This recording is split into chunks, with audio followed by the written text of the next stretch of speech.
Hi, everyone. Thanks for checking this out. With thinking about back to school in September, I wanted to offer some tips that I've picked up since March break when it comes to designing and running online training. Now, I know some teachers out there.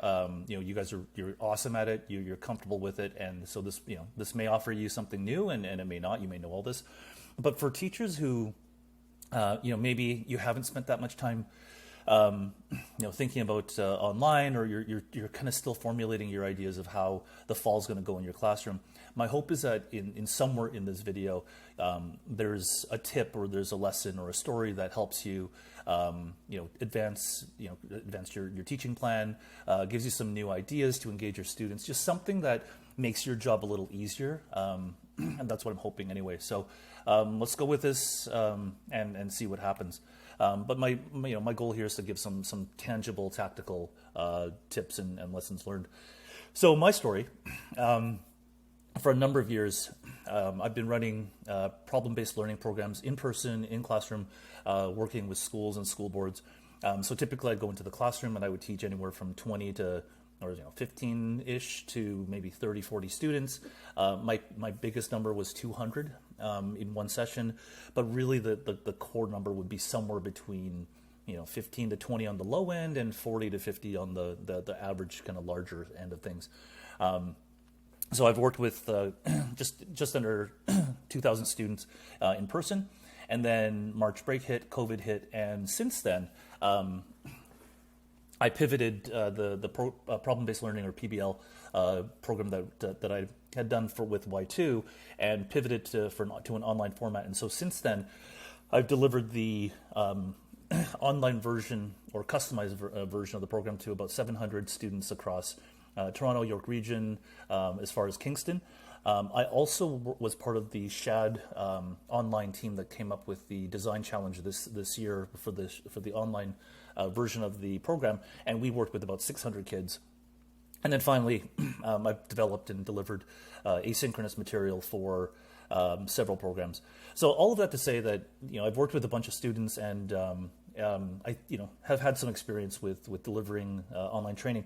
So for me, what's interesting was when I first did that pivot, and I don't know if this is relevant for any of you. I was really, not only was I used to and like the in-person format, but I had a very firm belief that online was not going to work for the stuff I was teaching. And so I was very resistant to going online. And then COVID hit, and because, it's 2020. And I kind of thought, okay, I need to think of not just transposing my in-person experience to online, because that would be really difficult. A lot of things I do in person involve arts and crafts materials, so popsicle sticks, and things that the average person probably doesn't have at home. So the thing that helped me, because I was really clinging on to, but that's not the way that I teach, and I prefer, my thing is in person. Well, if in person is not an option, I had to kind of reframe my thinking. So I looked, the first step for my transition was I looked at the question, how could I teach PBL, or problem-based learning, on Instagram? Meaning, how could I do it through 55-second videos instead of my typical 40-minute to 70-minute in-class sessions? And I never got to 55 seconds, but with this framing of the challenge in somewhat of a ridiculous way, it helped me get my content down to 5 minutes. Between 5 to 10 minutes. So I was able to really be ruthless in how I prioritize the content, which I'll share with you in a minute. But just taking the idea that, the students I'm trying to reach love Instagram. They love TikTok, but I'm not going to 30 seconds. They love Instagram. So if I could keep their attention for 55 seconds, could I teach them PBL? So it was just a different way of thinking about it. So what that forced me to do was return to what was my goal, my vision, my mission, my value set of teaching these kids as an educator, as someone who wanted to help the kids innovate, as someone who really believes in students. And just as context, I typically focus on working with students from grade 6 to 12. So I had to take kind of that core purpose, my core why, and convert it in the change the tactic by which I use to accomplish that why, and the framing of how would I teach PBL through Instagram really helped me get away from, but I've always done it this way and I have to use popsicle sticks and so forth. So it was really helpful. I share that story in case any of you are going through a similar similar questions, and if that helps, that story helps, then fabulous. But I just wanted to share that with you. So, really big point of this entire talk is that online's not bad. It's different, but there are there are things that you could do to take advantage of the online format. So, I say that because when I, previously when I was teaching in person, my perspective was that online was a bad version of that experience, and yeah, trying to just take something online, take something in person and dump it online would be not great. But I've realized that online is different. So just rethinking how I approach online, it would help me create a really good learning experience in a completely different format. So a few things to kind of anchor this. For me, there are 3 different degrees of online. Super synchronous large group. What I mean by that is all students all together being delivered in one session. So if I have a class of 80 students, it would be the super synchronous would be all 80 students in one shot. In whether it be one Teams meeting, one Google Meet, they're all together. Synchronous breakout groups. That's where the students would go into their groups of 4, 5, 6, and they would do work in these smaller groups. So it's still synchronous, but it's not in a massive group. So when I did stuff with Shad, we came up with the term where we were using the term super synchronous to say all 600 Shads. Synchronous also then referred to the smaller breakout, the facilitated groups. So I'm using those terms here. So if I say super synchronous, I'm referring to all of the students all together in one place. Breakout groups are still synchronous, but they're in small groups. And then asynchronous is individual work. So the second thing, I touched on this earlier. I know for me, my first thought was, hey, I'll take my in-person stuff and just put it online. But it's really hard to sit through 40 minutes of online with someone just talking at you. So I had to change that. So, big realization for me was taking my in-person stuff and just moving it online. That was not going to be a good approach. So I had to really be deliberate about moving online and how I designed it. And then I had to get past the belief that online was an inferior experience. If it was simply transposition of an in-person, yeah, totally. But when thought of differently and kind of when I thought of the strengths and possibilities of being online, it really helped. And let me share with you some strengths. So these are some of the strengths that I observed. I mean, there are many more, I'm sure. But I wanted to share with you what I've seen. So the first thing, when I was teaching in class, we'd be in a classroom, 20 kids, let's say, and there'd be like one kid in the back. And the kid back there would stand up and holler something, and that kid would distract the entire room. Online, that's not happening. And that was one of the first things I saw when I came back after March break and a class that I was teaching previously in person, and now we had moved to Microsoft Teams. That was the first thing I saw was, and I was chatting with the homeroom teacher about this as well, that like, wow, we didn't have, this one student over here distracting, this one student in group 1 distracting the students in group 4 because group 4 was in their own private breakout channel. So it was really interesting. Like, yes, there are distractions at home, but there weren't distractions from other students, which was really interesting to see. Second thing, breakout discussions. I was I was teaching one class about a month ago, and in the main super synchronous group, it was a lot of, I was instructing, and there really wasn't a lot of back and forth. There was some stuff happening in the chat, but really it was largely a one-way conversation. Totally different than the breakouts. The breakout room conversations, the cameras were on, the microphones were unmuted, the students were laughing, they were talking and working on their assignment for that particular class. So I think the breakout groups discussions arguably are as animated and as engaging as in person. So that was really cool to see. So third point, online formats. The online format really allows for students to get creative with their deliverables, things that might not make sense in person. Like using Floor Planner to design what a new art studio layout might look like. That may not be as straightforward in person, but online when everyone's staring at the screen and they can see detail that maybe they couldn't see with an overhead, that becomes a whole new set of options to share solutions and ideas and so forth. Online, because of the nature of being able to chat and being able to follow up privately and so forth, it allows you not just to teach but to build community where students can support each other, whether they are using tools within Classroom or they're on Teams and they're continuing their dialogue. Online's been really good that I've seen to build community and not just teach. Asynchronous learning, obviously, sessions can be recorded. Materials can be made available in Google Drive, so students can go after the session and follow up and re-review content. The next point, honoring student voices. In person, oftentimes it's the louder kids, it's the more type A kids, the extroverts who get a lot of the attention. Whereas online, it's in some ways it's easier to manage the flow of the conversation to make sure that the introverted kids and the kids that don't always have an opportunity to speak in class have that opportunity to have their voice heard. And then finally, very tactically, being online allows you to engage, bring in guests that might be better suited for your students that you might not have found practical in person. So I'll give you an example. Again, probably a month ago, I was working with some students in York Region, so just north of Toronto. The company, though, the entrepreneur I wanted to bring in for a variety of reasons for that particular group of students, she's based in Ottawa. And so for her to come in from Ottawa physically would not have been practical, and it would never have happened. But she was able to, come in to meet. She did her 20-minute presentation. She left. She did her thing. A week later, she came back and she listened to the students' presentations, and she was blown away by many of them. And so, being online allows the students to engage with people who they may typically not have access to just because of where they're based.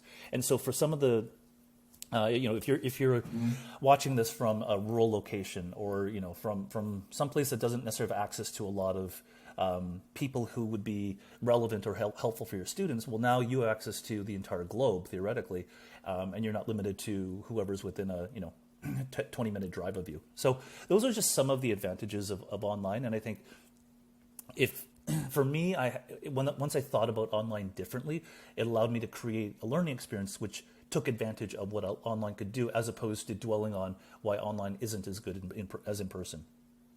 So here's some tips that I picked up along the way, prioritizing how content is delivered.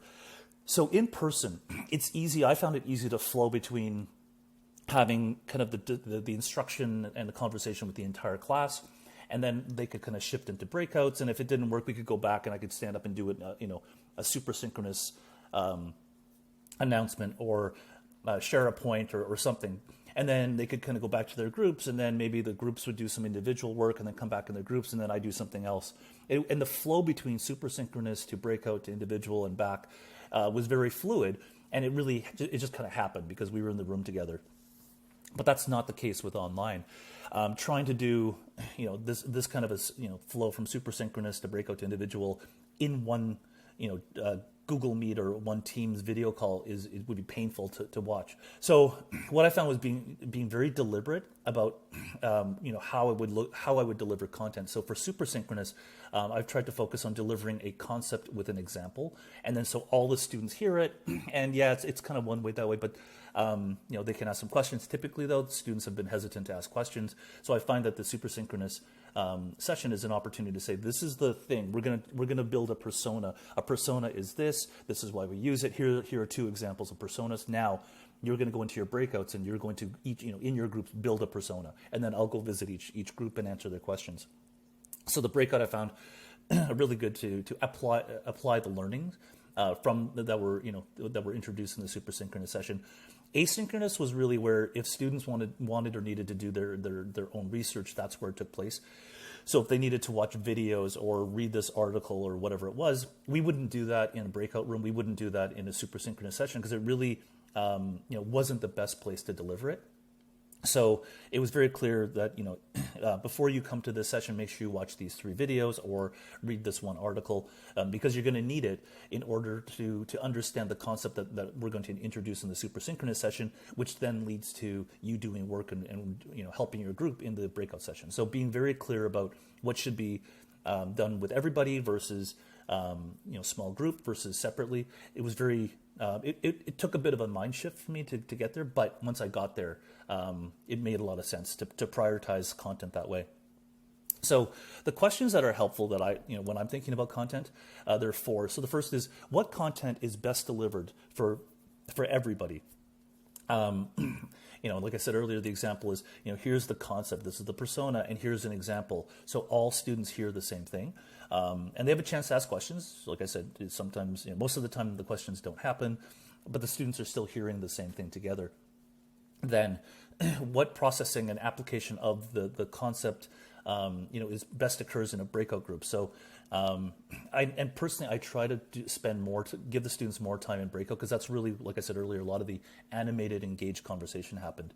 So what processing and digestion and application of the learnings, would be best, to take place inside of a breakout group. And then what content could be done prior to or after a session. So if it doesn't have to happen together and it doesn't have to happen in a breakout group, let the students review the content on their own time. They can budget their own time and manage their own time, but they don't need to do it all together.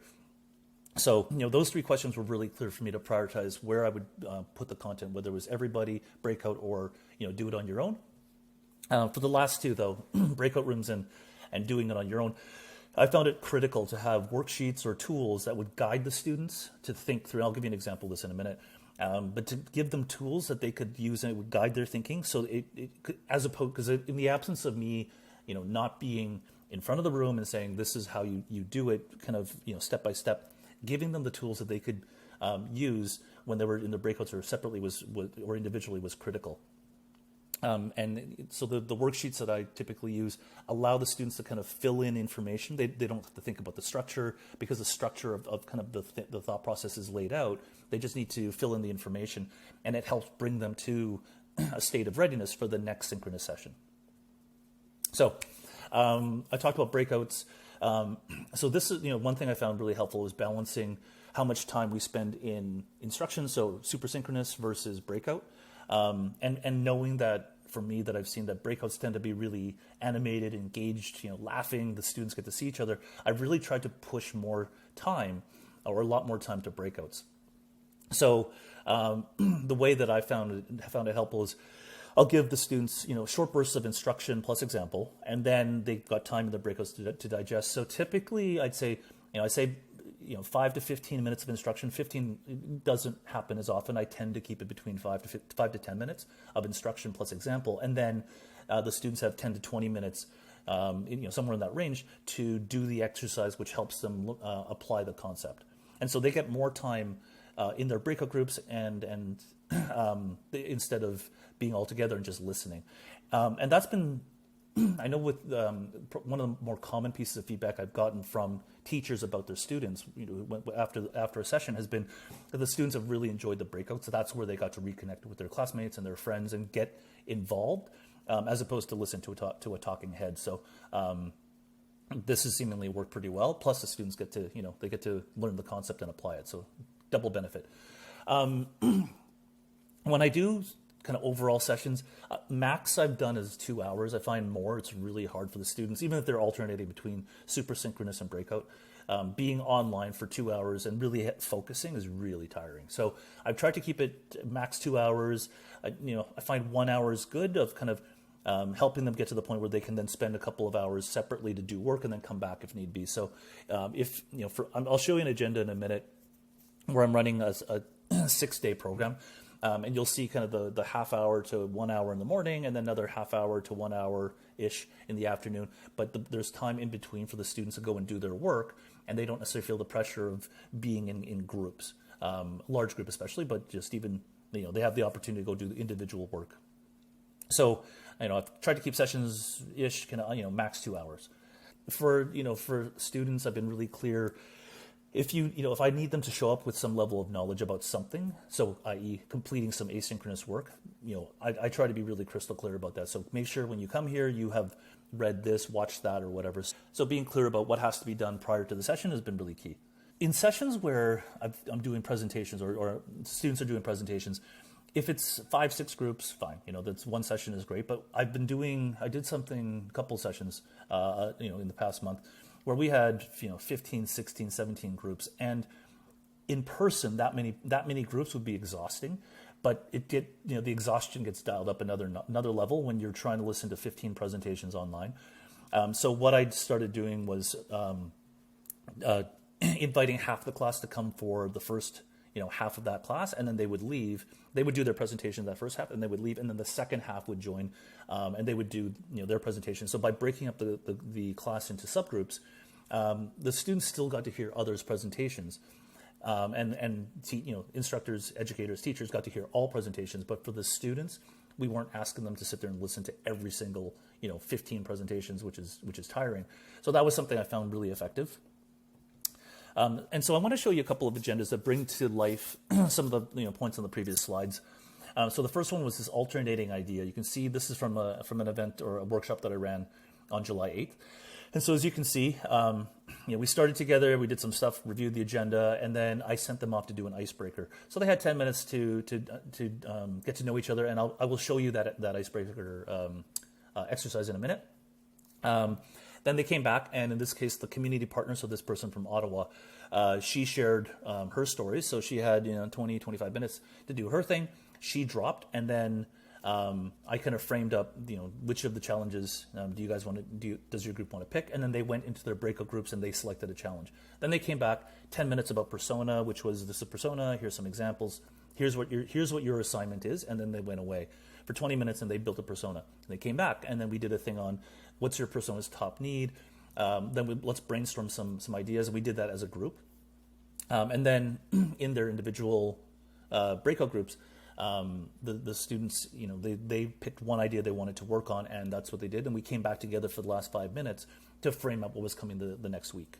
So there's that, hopefully you can see the short bursts of instruction followed by breakout time to digest and apply happening here. Now on the second day, so a week later, we got back together, and I mentioned breaking the class into 2 groups so that not every student has to listen to every single presentation, and that's what this is. So from 10 to 11, Group A, which was, I want to say 7 teams, they did their thing. Group B, was another 7 teams, so they were from 11 to 12. So Group A had the option to listen to Group B, but they weren't, they weren't required to, and vice versa with Group B listening to Group A. And so the way that worked that day was for the first 5 minutes, we did a welcome and prayer. This was with the Catholic board, and I went through the agenda. The students then got to go into their breakout groups again and prepare. So it was things like open your website, open get your slides ready, be prepared. How are you going to handle questions? Who's going to receive the question, and what are we going to do about all of those logistical things? They had some 10 minutes to prepare. Then they came back and they shared their solutions. And this is where all of Group B heard all of Group B's presentations, and same with A for A. And then we wrapped. So that's, like I said, this was an agenda that for a couple of days that took place in July. And hopefully, like I said, you can kind of see what see an example of some of the things I was talking about and sharing in the previous slides. So this is a program that I'm running in next week. And so you can see anything in color is super synchronous. So we're starting at 10, from 10 to about 10:30. Every day we're doing something, and there's concepts that'll be introduced, and that sets the stage for the morning. And so anything in white, that's just time for the groups to do whatever they need to. Individual, breakout, we're not all together during the white. And if they want to, drop off and do their individual stuff, that's fabulous. That's for them to decide. So the control's in their hands. In the afternoon, we bring them back and we introduce a new concept and a new thing that they focus on for the afternoon. And on the last day, they're doing their final presentations. But as you can see, the idea that we'll do a half hour of instruction, which does include some of this super synchronous and breakout. But really, we try to keep the instruction succinct and condensed so that the students don't overload from being listening to someone for too long online, and the second is to give them enough information they can then do the work before the next super synchronous session. I wanted to show you an example of a multi-day agenda. I mentioned icebreakers before. This is something that I've used, and it's kind of fun. So this exercise this activity involves each group member picking one of these items and saying, this is most like me, or this best describes me because. So for example, I would, somebody may say, I feel like the Swiss Army knife best describes me because I'm a jack of all trades. Someone the other day said to me, as part of this exercise, I'm the needle and thread because I'm a connector and I bring people together. someone else said, I'm a shovel because I'm always the one cleaning up trouble. Whenever, after someone creates a situation, I'm cleaning up the mess. So it's kind of a fun thing that doesn't have to be too serious, but it gives the group a chance to get a sense of others, especially if this is a situation where the students don't know each other. I mentioned tools, and so when I say tools, I'm talking about worksheets. What I found was putting the worksheets, designing the worksheets in a way that students are filling out information, and that's helping them progress their thought process. Like this example about persona, the students had the opportunity, rather than kind of looking at some bullets and typing their own thing, I found it really helpful to just give them the structure, and they'll enter, put the cursor in the box under what is their age, and they'll fill it out. So I found that was really helpful, because previously I found students were struggling with, okay, well, what's the best format? When I give them the format, they just enter information. The format allows them to take their creative ideas and put it in a format or a structure that then allows them their thinking to move ahead. So that was one thing. Second thing I found was, originally my workbooks and worksheets were in Microsoft Word or PowerPoint or Excel. I found it really helpful to convert them to Google, Docs, Sheets, Slides, because one member of the team could make a copy of it. So instead of using the same copy, they would make a copy of this, and you can see, I've shared instructions because I found students don't always know how to make a copy. So they'll make a copy, one person on the team makes a copy, and then shares it with their team members. So now this workbook becomes a collaboration tool where all of the team members can be working on this. And there was one group, I'm going to share the story. There's one group I was working with. When I went to their meet room, silence. They're one of the very rare groups that were not communicating on Meet. But when I opened up their workbook, they were going at it. So they were working, collaborating in the Google Doc, and the typing was there. They were absolutely doing the assignment, but they were commenting to each other, almost like this was like a text platform. They were texting each other in Google Docs using this worksheet. So, which was funny. I hadn't thought of using the worksheet that way, but they were still working on it. So this I found really helpful for the groups. Number one, they collaborated, and number two, they had structure to move their thinking ahead. So I found this really took away a lot of the need for me to spend a ton of time with the students in their breakout groups, because this kind of laid out what needed to be done. So tools that provide guidance and allow the students to do their thinking and help them move their work ahead and their thinking ahead is really helpful. Video. So there are a lot of things in video that the platform, so I'm not talking about necessarily like this video, but there are online platforms, capabilities in these platforms that can really help the experience, which are things that you can kind of design the learning experience around. So for example, with Google Meet, I found that to set up, to enable breakout rooms, I would need to set up different Google Meet rooms, and students, we would kind of be in the super synchronous room, which would be one Meet room, and then each group would be assigned Meet room 2, Meet room 3, Meet room 4. I would post all of this in Google Classroom or post it in the chat, whether it be, we were doing, Google Meet or other chat, application that the students were using. But each group would have a Meet room that was assigned to them, and they could go there for their breakouts, and we would just call them back, per the agenda. One thing that I know, or that I've learned, is that if you create a Meet room from Google Classroom, a teacher has to be there to metaphorically have the key to the room to open it. So I would see teachers with 3 or 4 different tabs open with a Meet room for each tab, and you just need to do that. That's the way Classroom's been set up. A workaround, which you may or may not want to do, is if you go to Google Calendar and you create a meeting and enable the video conferencing, you as a teacher don't need to be there. So students can go and open the door themselves and go and use that as their Meet room. So it really depends. If you want a teacher present, then use Classroom, and just know that a teacher will have to have multiple browser tabs open. If you're okay with your students doing, kind of doing their own thing, then create the Meet rooms in Calendar, and you can get around that. In Microsoft Teams, you can create private channels, and here's an example of it with one school I worked with. So each of the PBL teams in a given class had their own private channel, so that's where a lot of their private conversations would happen. So we would do a super synchronous in the general room, and then the teams would kind of seamlessly move to their individual groups. They would do their thing. I would go and visit each of them, just to make sure, if they had any questions, I could help them. And then when it was time to get back together for super synchronous, I'd call them all back. And to call them back, it really was just posting a message on the general room, and all the students saw the note. I mentioned Zoom just as an FYI, that you can preset or create the rooms on the fly, plus participants can kind of randomly choose their self-select rooms. I don't know many teachers, in fact, I don't know any teachers who are using Zoom, so I'm not going to spend a ton of time on that. But the point is here, the video platforms all have capabilities that can help enhance the experience. So get to know those capabilities to kind of help you create this experience that's engaging and fun for your students. So a few of the tips around video capabilities. Every time we did breakouts, I would visit each room, and the other teachers, like the teachers who that I worked with, they would also visit the rooms and just make sure if students had any questions, they were running into some obstacle, that they had that support. And I found in the breakouts, it really encouraged the students to be honest about their questions. So we had I've come across some really good conversation with students. Didn't happen in the super synchronous room, but in the breakouts, totally good. And video almost made it even leveled the playing field, where the students and the instructors, so say me, we really got a chance to have a good conversation, and it wasn't awkward and it wasn't hierarchical. It wasn't anything like that. It was, it was an honest conversation. I think video really helped with that in the breakout settings.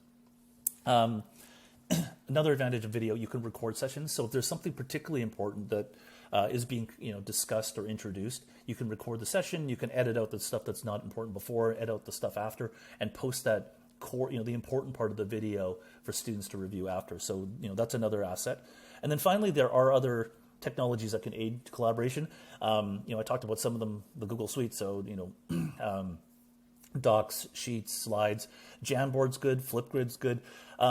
In the comments below, so if you have tools that you think that you love using and you think are awesome as far as online teaching remotely, teaching online is concerned, put in the comments. I'm gonna create this list, like a Google Sheet, and just list tools that other educators are saying are fabulous for helping with online learning, and I'm just gonna share it. So if you've got anything, any favorites, any tips, whether it be this is great for whiteboarding, or the Global Online Academy was fabulous for giving me tips on how to construct an online course, like whatever has helped you, like if you want to share it, I'll put it in the Google Sheet and share it with everybody else. So put it in the comments and I'll add it. So there's a lot of stuff out there. The whole hope with what I want to do is curate this list so that more educators have access to proven tools to help help them in their classrooms. So just let me know in the comments what works for you. So another thing that I've seen with online, which is kind of neat, is team-based instruction, for lack of a better term. It might be teaching pods or whatnot, but it's really the idea that in a typical scenario, you might have one teacher teaches one class. So let's say the scenario where there are four classes, each having 20 students. There'll be 4 teachers, each teaching one class. But with the capabilities of online, you can switch that up. And I've seen it with some schools, and I actually did this with.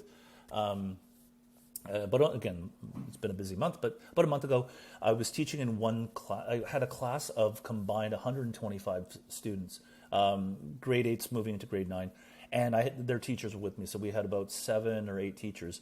And the model was the following, was I would teach the super synchronous session, and I would go say, here's a persona, and example.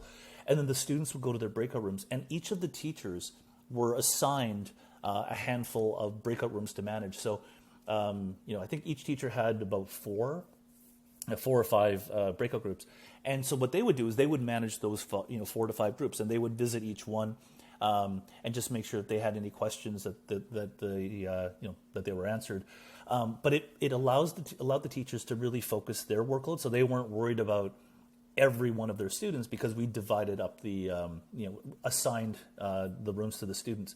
Assigned the rooms to the teachers. And that worked out really well. So we kind of did this thing where one person was doing the instruction to everybody, and then the teachers could get really close to the students and work with them in their breakout rooms and clarify concepts or help them think through their understanding of the concept. So that worked out really well.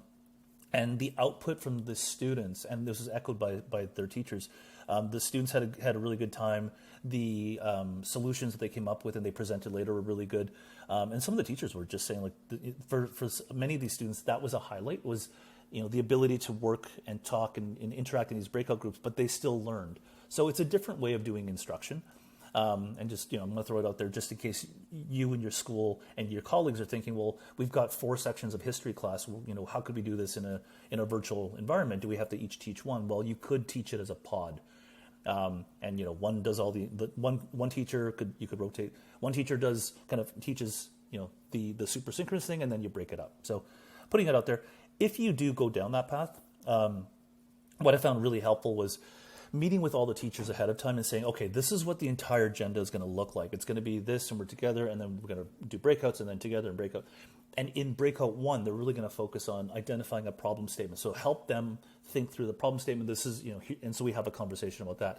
In breakout 2, we're going to talk about persona, and here's some things to think about to help the students focus. And breakout 3 and breakout 4. And so going through that, almost using like a run sheet for a play, help the teachers who are supporting the students really get an understanding of how could we best support our group of, our 4 groups, let's say. So, again, if you're thinking about doing something similar, hopefully that gives you something to think about. Okay, so in terms of deliverables, when in person, for the PBL stuff I do, typically it's a presentation. But online has so many different ways, offers so many different creative ways for students to share their ideas. So is it an image? Could they do video? Can they do a podcast? Can they show their website? Can they walk you through their blog or their app? Or they can show you that they created an Instagram account, and this is what would be on, or here's a TikTok video that they've created to illustrate their idea. And I'm sure there's definitely more.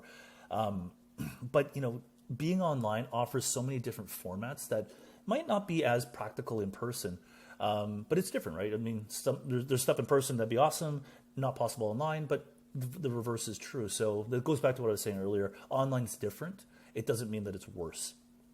So I'll give you some examples of some presentations that students gave, again, in the past month. So on the top left, this was an idea that for an art academy, what they wanted, the challenge that they shared with the students was, how can we ship art supplies to our students because we're doing remote learning? And so the students in a week came up with a whole campaign of branding and so forth. But what you can see is this box, what the box would look like, and it was digitally designed. Whether or not the students would have printed this out and shown the box in person, I don't know. But, as you can see, it was really creative and it was something they could do online. On the bottom right, the same art studio, they're thinking about redesigning their interior.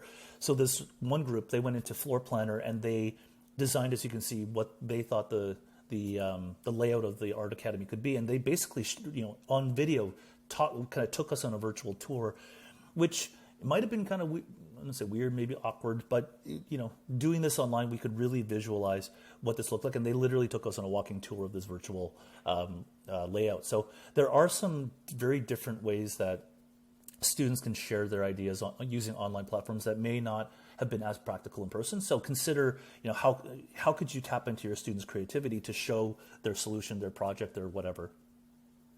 So the last topic I want to talk about is evaluation. So I know with working with some teachers in person doing problem-based learning, the challenge that they had when they were trying to get their head around was, how do I evaluate problem-based learning? And it was a new mindset and it was a new approach to evaluation. You would evaluate the journey and not necessarily just focus on a test or a quiz. So already there was a bit of I'm trying to get my head around this. How does this work? And then we went online. And I think it's added another level of, what